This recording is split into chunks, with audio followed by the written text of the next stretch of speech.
tayo guys. Hi guys, lechon paksiw.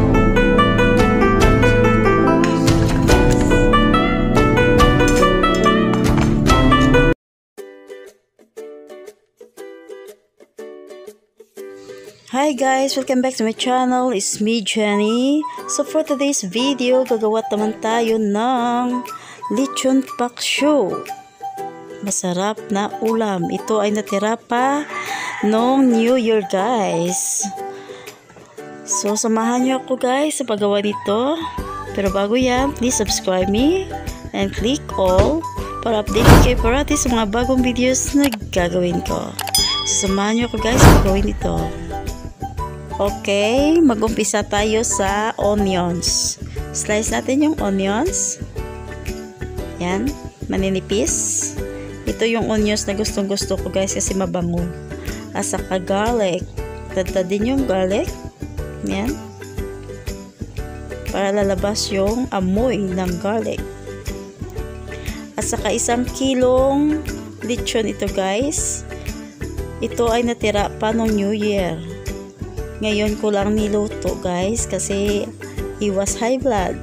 Hindi naman ako high blood pero mas maganda yung hindi tayo kakain parati ng baboy. Yan. 1/2 kilo lang ang lulutuin ko muna. The rest, i-keep ko. Tapos siguro next na gagawin ko ay magsasabaw ako. Yung ganun para hindi tayo maumay sa baboy. So, slice natin ito. Yan. Kasi 3 lang naman kaming kakain. So, hindi kailangan ng maramihang luto.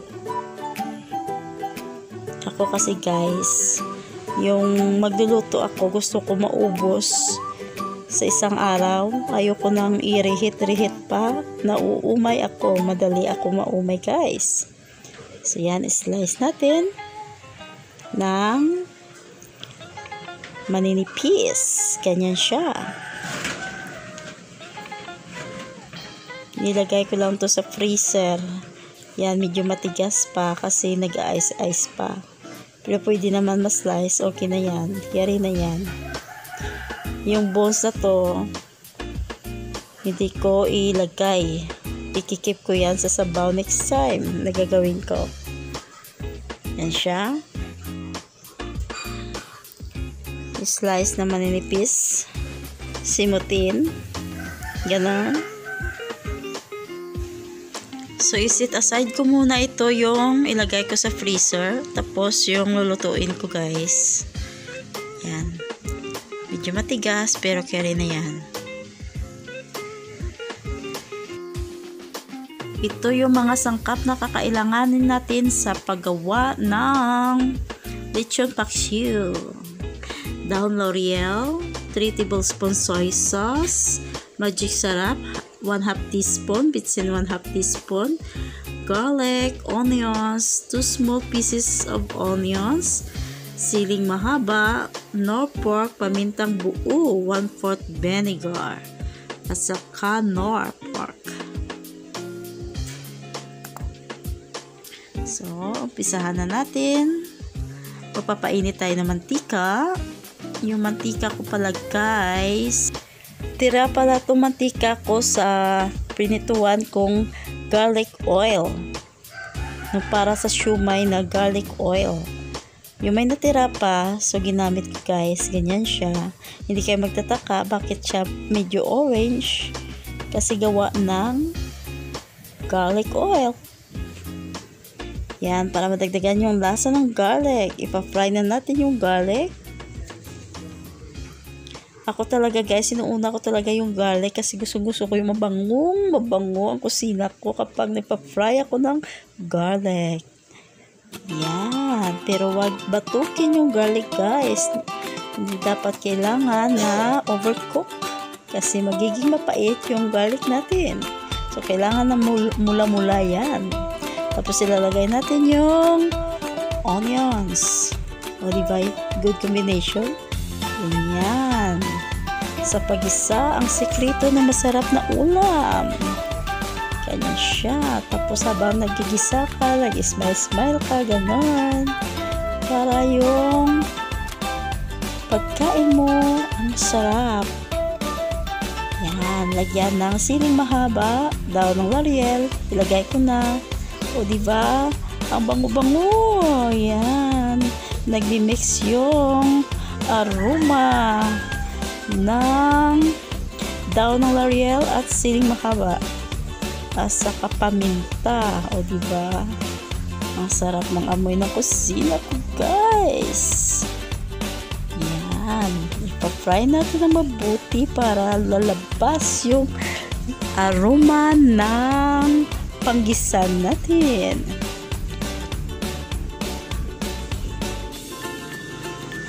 Tapos soy sauce, 3 tablespoon soy sauce. O diba, ang bango-bango kapag ganito yung style na gagawin nyo sa pag-isa. Gustong gusto ko talaga yung pina-fry yung soy sauce. Yan. Magkakalasa yan dyan. Kahit lasang-lasa na yung lechon paksyo natin, mas lalo maging malasa kapag ginisa mo mabuti ang sangkap. Tapos lagyan ng 1 cup of water. Ali, 2 cups ng water nilagay ko dito, guys. Takpan, palambutin. Yan, hindi pa siya masyadong malambot. Lagay na natin yung sangkap. Vinegar, 1/4 cup ng vinegar. Yan, yung magic sarap at saka bitsin. Ilagay na yan. Yung nor pork.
Ba yung ano, yung sauce kapag nilagyan mo ng Mang Tomas. Ito, oyster sauce. Yung sauce niya, tingnan nyo guys, yung hindi masyadong thicken yung sauce. Yan ang gusto ko guys. Yang ganitong outcome ng pagluto. Hindi masyadong ma-sauce, na almost dry, na kunti lang yung sauce. Ganon. Yan. Kasi kung puro lang sauce ilalagay, parang sabaw na yon, sinabawan na yon para sa akin. Ito, adobo. Yan. Inadobo natin yung lechon paksiw. na medyo kunti lang yung sauce. Ang version ko ito, yung lechon paksyo na dry version. Ganon. Dry version. Kunti lang yung sauce. Hindi mas saucy. Ganon. Yan. Ready na yung lechon paksyo natin, guys. Hi guys, kain tayo. Tikman na natin yung lechon paksiw. Ang sarap. Guys. Kain. Yung natira pa to na sa New Year. Nung New Year. Sarap. 1 week din kami hindi nakakain ng pork kasi iwas high blood, guys. O, diba? Ang lambot ng pork. Masarap, guys. Lechon paksiw. Unang subo ko sa inyo. Lord, thank you sa blessing. Lord, thank you for the foods.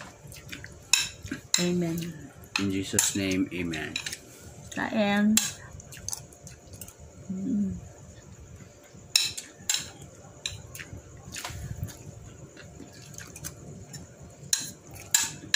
Nag-add ka pa luwat pan? Ano? Nanggaw? Hindi na. 1/4 na biniga. Bakit? Pag-add mo tubig, nag-add ka pa yun langgaw? Hindi na. Kaya hindi siya maasim. Ayoko ng maasim na paksyo. Gusto mo. Type mo. Hindi po. Yung pagkagat mo dito mo, yung halang-hala mo. Nando sa sobrang asim. Ayoko nun.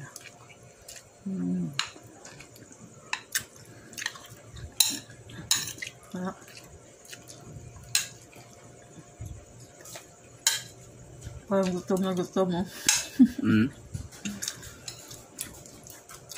Parang gana-gana natin kumain. Kasi gusto na ito kasi yung pork. Ako minsan ako sa pork kasi iba sa high blood. Ayoko magkaka-high blood ako.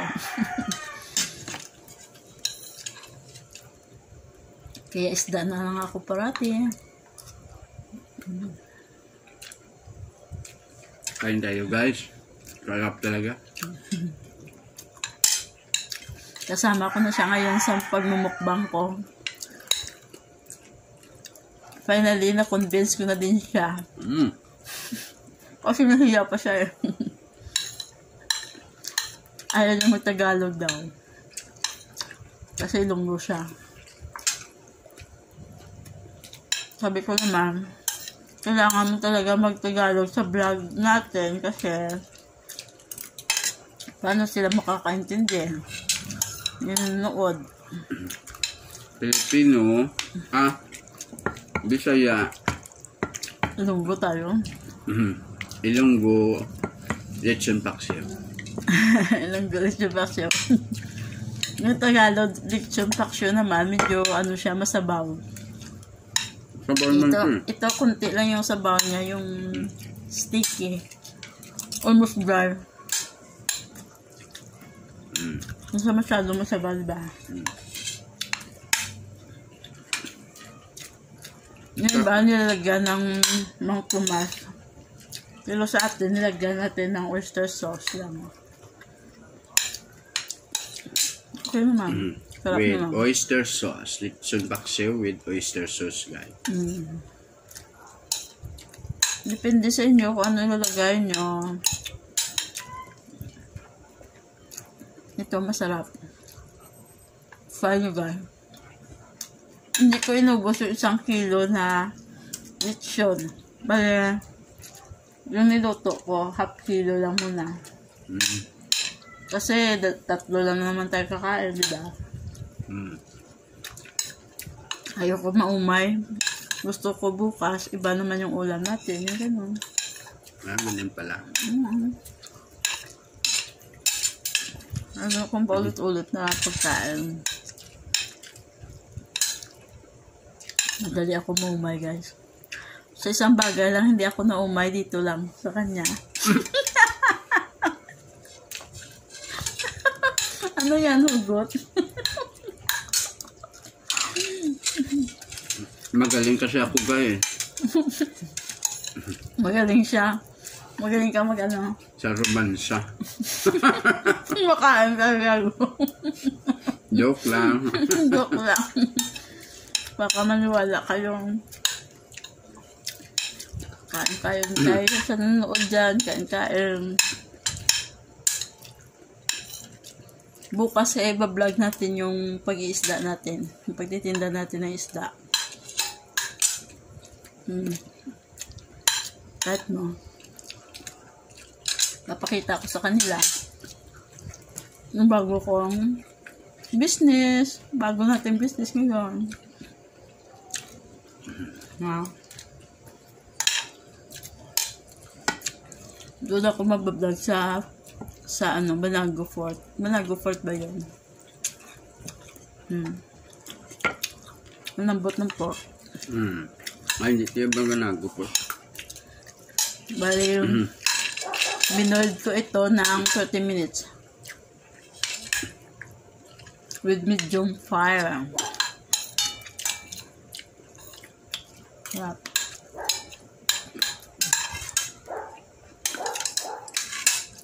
Sana may natutuwan kayo sa bago kong video, mga guys, mga suki.